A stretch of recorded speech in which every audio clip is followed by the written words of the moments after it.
안녕하세요. 오늘은 지니시아의 종착지와 저지른 범죄에 대해 분석해보았습니다. 지금 바로 설명해드리겠습니다.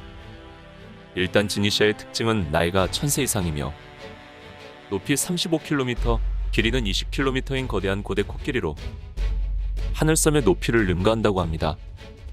일반 코끼리와 다르게 바다에 있는 땅까지 다리가 쭉 뻗어 있고 매우 긴 리치를 자랑하고 있습니다. 이 코끼리의 형체는 살바도르 달리의 작품 중에 The Elephant을 모티브로 한 것으로 보입니다.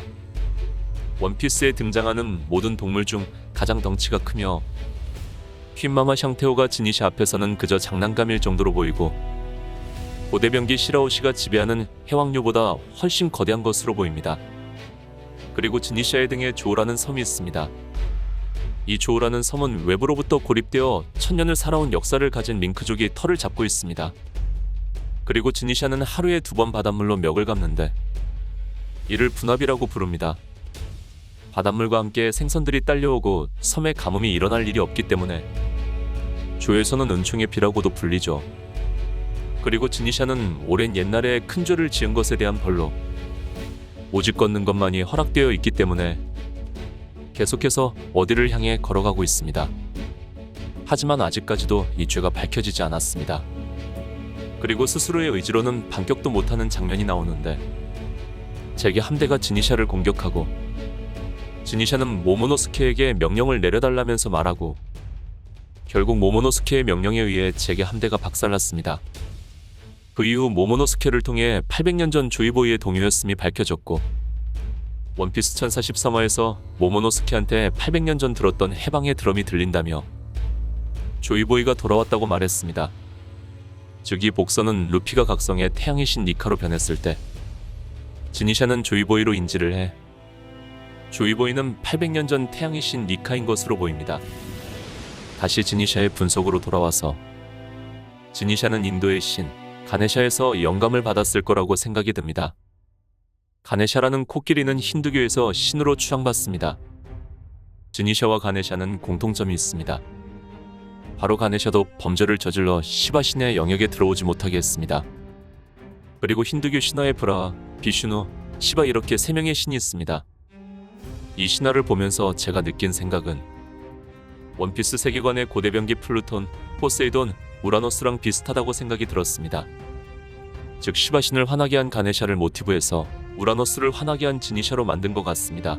즉 시바의 영역은 와노쿠니와 연결되어 있다고 생각합니다. 간단히 말해서 지니시아의 범죄가 와노쿠니 사람들과 분리시키고 국경을 폐쇄했을 거라고 생각이 듭니다.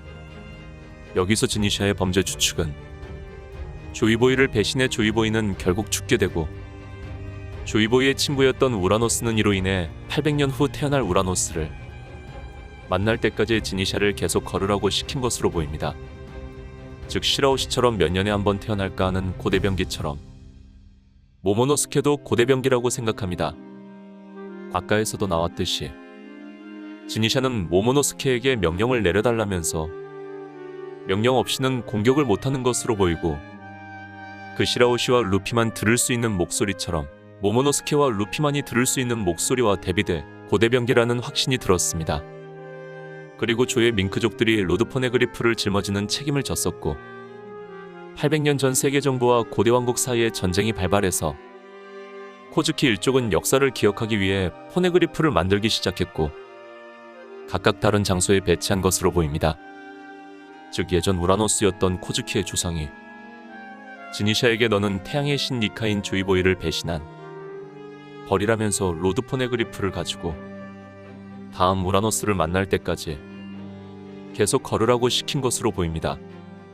그리고 와노쿠니와 가맹국인 밍크족들에게 지니시아와 함께 조에서 로드포네그리프를 지키라고 책임을 준 것이고 지니시아는 우라노스인 모모노스케를 만나 임무를 완수하고 지킬 필요 없어서 원래 있던 곳으로 돌아간 것으로 보입니다.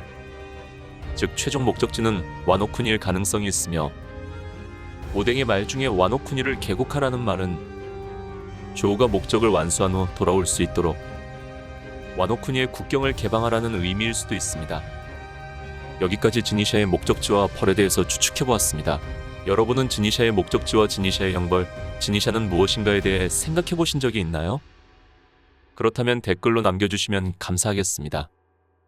원자랄이었습니다. 고맙습니다.